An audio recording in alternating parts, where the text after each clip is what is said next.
నమస్కారం అండి. నా పేరు Venu, cardiac sonographer in Mallika hospitals, Mahabub Nagar.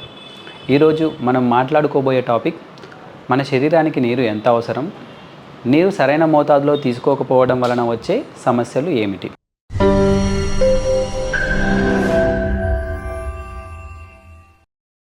ఈ రోజుల్లో మనమున్న బిజీ షెడ్యూల్స్తో రోజుకు 1 లీటర్ నీరు కూడా తీసుకోలేకపోతున్నాము.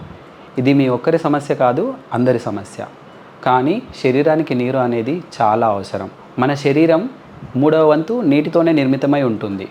అందువల్ల నీరు సరిగ్గా తీసుకోకపోవడం వల్ల శరీరంలో అనేక సమస్యలు వస్తాయి. మీరు కూర్చొని లేవలేకపోతున్నారు, కీళ్ళ నొప్పులు, కండరాల నొప్పులతో బాధపడుతున్నారు అంటే మీరు నీరు తక్కువగా తీసుకుంటున్నారని అర్థం. ఎందుకంటే కీళ్ళ మధ్యలో ఉండే కార్టిలేజ్ 80% నీటితోనే నిర్మితమై ఉంటుంది. నీళ్లు తక్కువగా తీసుకోవడం వలన మోకాళ్ళ నొప్పులు, కండరాల నొప్పులు వస్తాయి. తలనొప్పి నీరు సరిగ్గా తీసుకోకపోవడం వలన శరీరంలో నీటి పర్సెంటేజ్ తగ్గిపోయి, బ్లడ్ వాల్యూమ్ తగ్గిపోయి, మెదడుకు సరైన రక్త ప్రసరణ అందక ఆక్సిజన్ పర్సెంటేజ్ తగ్గిపోయి తలనొప్పి సమస్య కూడా వస్తుంది. జీర్ణాశయ సమస్యలు నీరు సరైన మోతాదులో తీసుకోకపోవడం వలన డీహైడ్రేషన్ కారణంగా మనం తీసుకున్న ఆహారం సరిగ్గా జీర్ణం కాకపోవడం, కాన్స్టిపేషన్ లాంటి సమస్యలు కూడా వస్తాయి. కాన్స్టిపేషన్ లాంటి సమస్యలకు రోజు లేవగానే ఒక గ్లాసుడు మంచినీళ్ళు తీసుకోవడం వలన కాన్స్టిపేషన్ లాంటి సమస్యలకు స్వస్తి పలకవచ్చు. నీరు సరైన మోతాదులో తీసుకోకపోవడం వలన బ్లడ్ ప్రెషర్ తగ్గిపోవడము, అలసట, మెదడు పనితీరు పైన కూడా ప్రభావం చూపుతుంది.